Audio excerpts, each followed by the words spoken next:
All right. Hello, everyone, and welcome back to my channel. Zachary Dickinson here. Hope you're having a wonderful and blessed day as in whatever you're doing, and I thank you for watching today. So, I have watched around 280 shows, close to 300. Can't wait to get that at some point in the future. So, I have watched all these shows throughout my entire life. It's not with reading, where I just picked that up 3.5 years ago. No, of course, I've been watching TV for since I remember. And so these are my current top 15 favorite shows. 1 and 2 have never changed since I made the list a few, like 3, 4 years ago. So these are my top 15. Most of the list doesn't really change too much. Um, 10 to 15 change about the most, and about 3 to 9 just interchange a lot. But let's get into this. So, this top 15 list mostly describes most of the TV I typically watch or love the most. It has anime, it has political drama filled, some action, it has shonen, it has cops, some supernatural, medieval, um, and also lawyers, mechs, and teamwork. Some of the shows and stuff that I typically watch include a lot of that stuff. So, um, okay. So, coming in at number 15 is a newer show, the manga slash web novel, or manhwa, I believe. It's not written in Japan, so it's a little bit weird to actually figure out what it is actually called and stuff. It is Solo. It is the famous anime that has come out recently over the past couple years. The first 2 seasons, Solo Leveling. It is Jinwoo. So a couple of years ago, these gates started to randomly open up in just your normal world, and it's based in South Korea, I believe. And Jinwoo is an E rank hunter, and normally whenever he's brought on missions, you know it's about to be an easy job because he's known as the weakest hunter. Until a job that he goes on ends up being a double dungeon. And a double dungeon is where there's a dungeon, but once you complete that dungeon, there's a secret dungeon that comes up, and it's very much stronger than the one that was there before. And after that, he becomes a player of the system, and he is who he thinks is the only one who is allowed to now just grow and gather in strength as he goes on his journey now. And that is Solo Leveling, mostly because he likes to go on adventures solo. Number 14 is Mobile Suit Gundam 00. This is a show I watched over a winter break a few years ago while I was in college, which I just graduated college last year, which it was only about 3 4 years ago where I watched it. And Gundam is where there's mechas are pretty much the norm and around, and so these this celestial being comes about and to fix the world society and make it better. And so they start doing these armed interventions and have this world class invention of a mobile suit that no one else has seen before. And so with these armed interventions, they aim to complete their goal. And this was 50 episodes. It's fully done, and it was one of the best things I have ever seen in anime. And it was also in the earlier years of me watching anime as well. I started watching anime in 2020, and I probably watched this in like the fall or winter break of like 22, maybe something like that. 21. I feel 2021. And so this was one of my favorite anime right out like that, and it still is. a very good anime, just not as good as some of the others. So, number 13 is a classic from the early 2000s and one that everyone prefers this version of the show, as the other one came out in the 2010s, and it's more of a fun loving show than this wonderful masterpiece. And this is the original Teen Titans from the 2000s.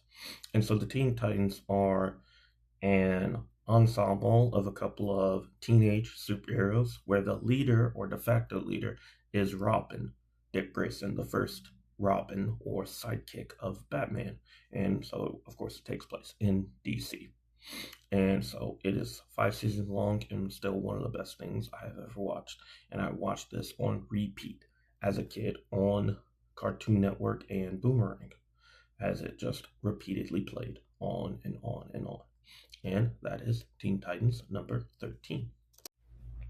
So, number 12 is a show that has been recently coming out on Netflix that has been adapted through a set of books. I believe it is like 6 books in total, and there will be a season 4 coming out later this year. It is The Lincoln Lawyer, where lawyer Mickey Haller, or attorney Mickey Haller, has been through 2 separate marriages, both divorced, one growing up daughter, soon to be teenage daughter, and is now restarting up his law practice after a stint in rehab and an injury that also held him back.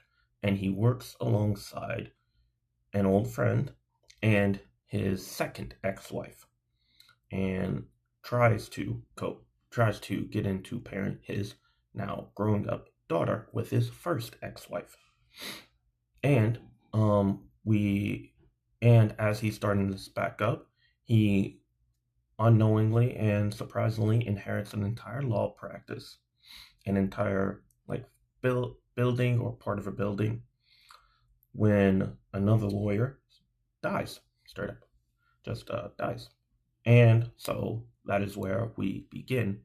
And I just love the show. And he's a wonderful lawyer, and it does a lot of in lawyer stuff and all the stuff that encapsulates all around it, and him going through his ex-wives, his friend that helps around like a PI, and his old lawyer buddy that his dad knew, the backstory behind him, his family, both his parents and his daughter and wives, and all this other stuff. And so it's a great show.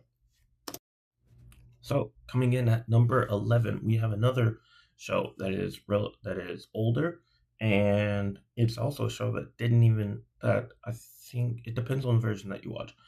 But it came out in the 2000s or right before the 2000s, probably in the 90s, and it's Dragon Ball Z Kai. There was Dragon Ball Z, and this is Dragon Ball Z Kai, which is basically Dragon Ball Z, but just in better organization stuff. And this was my childhood, and I loved Dragon Ball, and I love Goku and his journey. And so this is Goku, and now we're learning about that there are beings outside of Earth that are now coming after people like Goku, or are coming after Earth in general, and we're having our Earth fighters go against them now. And so that is Dragon Ball Z Kai, and you've probably heard of this if you've watched any anime.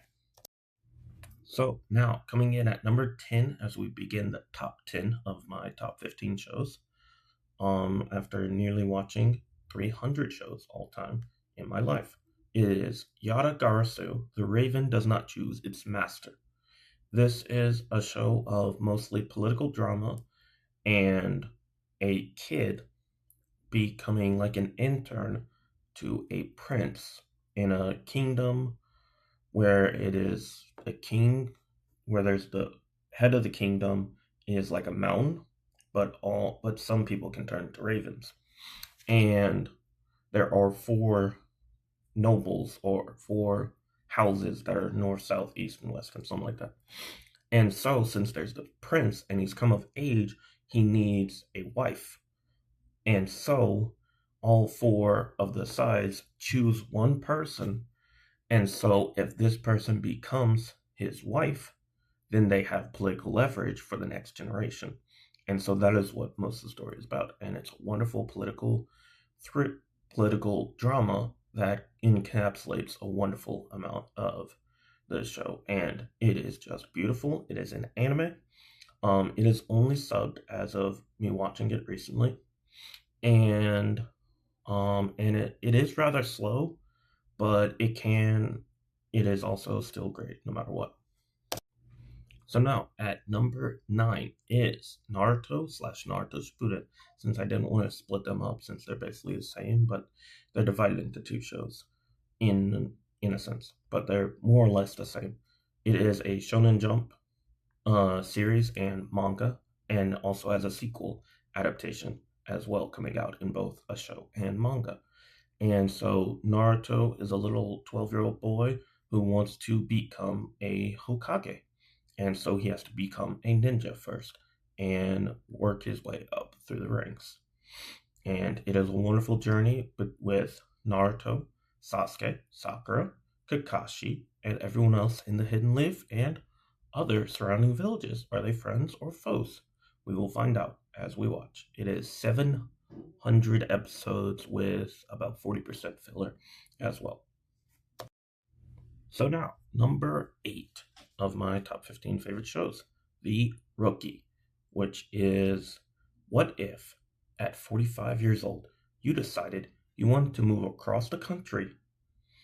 You wanted to move across the country over to LA and become a cop after your marriage is broken down and you're divorced and your son is now fully grown and you don't have to raise him anymore. Well, that happened to our main character, John Nolan, and he's a 45-year-old rookie in the LAPD Mid Wiltshire Division.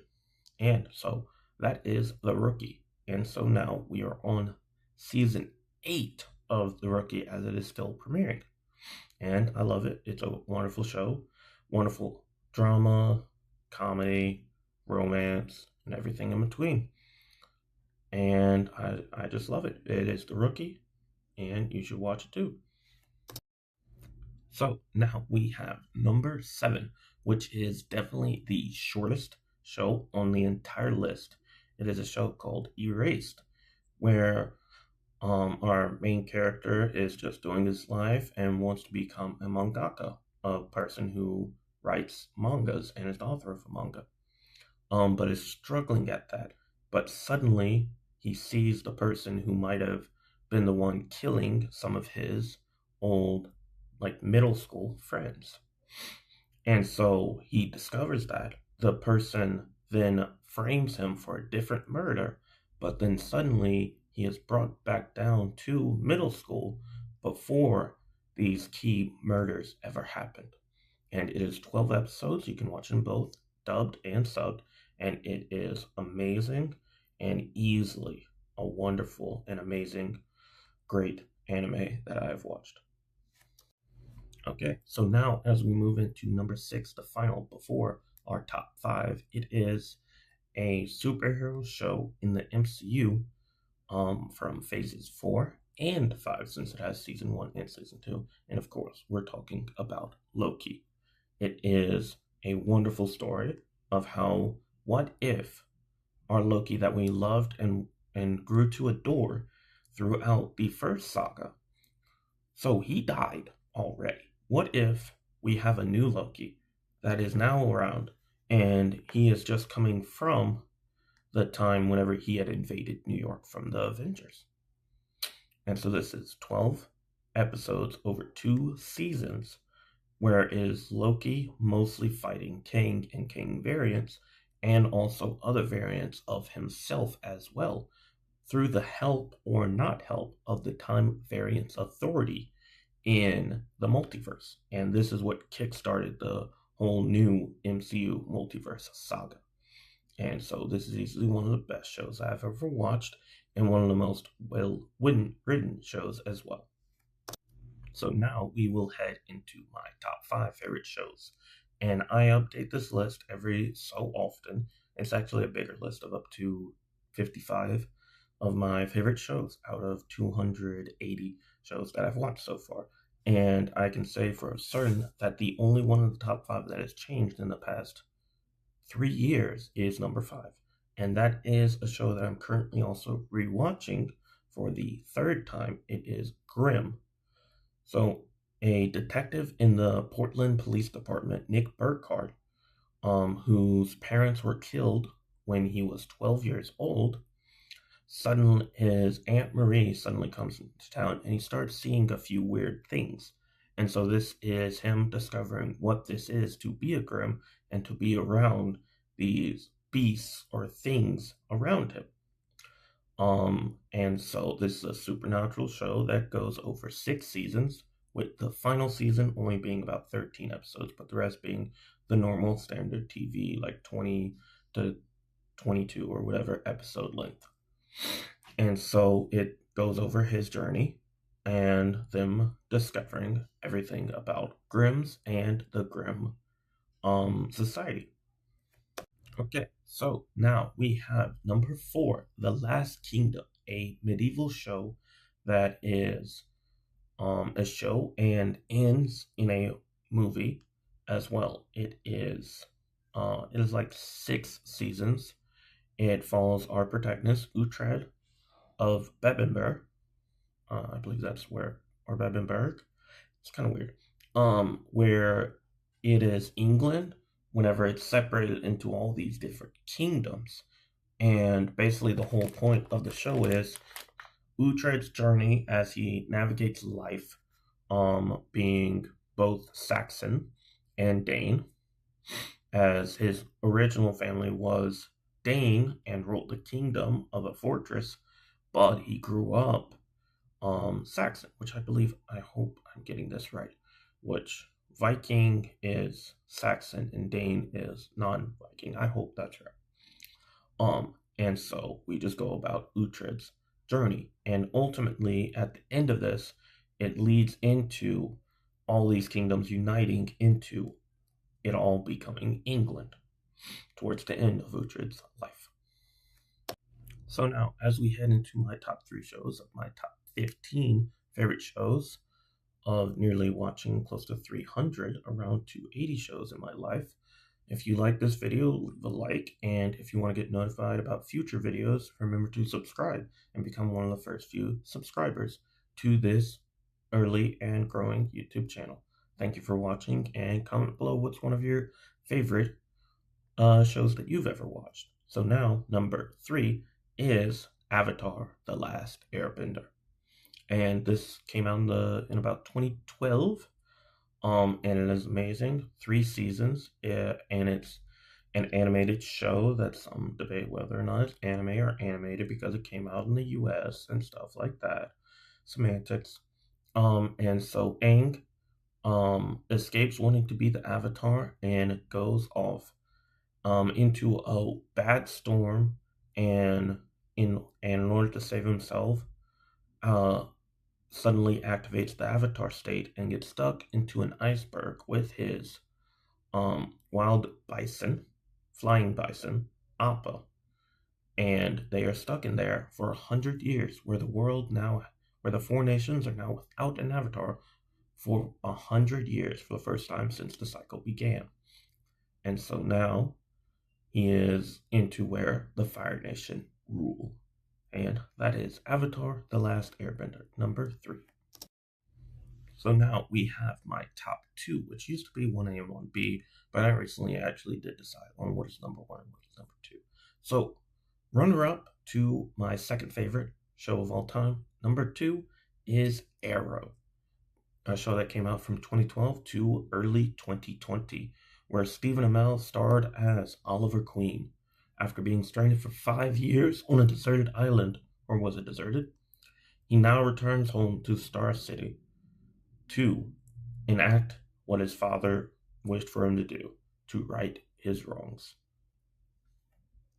And so it is 8 seasons long, and I still love all of it, even though some of it is not as watchable as some of the earlier seasons, but it has one of the best endings of a show that you could ever have.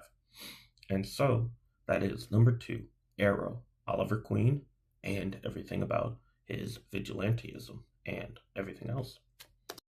So now, my currently favorite number one show of my top 15 or more after I've watched nearly 300 shows. Number one is Daredevil, a show which involves Matt Murdock, who is now an early practicing lawyer, an attorney with his best friend, and they start a law firm together. And he also starts being a vigilante, and so he works on trying to beat both Daredevil and Matt Murdock, the lawyer, at the same time. But sometimes that is hard to maintain such a double life. And so Matt Murdock and Daredevil sometimes coincide with each other. And soon some of his friends will find out about him. And so this is my favorite superhero, my favorite show, and just my favorite show of all time. And it is glorious. And the sequel or reboot or revival, Born Again, was good, but not as good as the original, the Netflix original Marvel Daredevil show. So, yeah, that is my top 15 favorite shows, including a wide variety of TV, anime, live action, and anime alike, with superhero, crime, politics, action, drama, romance, and comedy, all of it. That mostly encompasses what I generally like. I do like some other types of shows as well in anime and live action, but these are my favorites in top 15. So I hope you liked it. And don't forget, if you liked it, leave me a like, comment below as well. Let me know what one of your favorite shows was, and subscribe to get notified about a future update. So, as always, I will see you in the next one, and have a great and blessed day. God bless.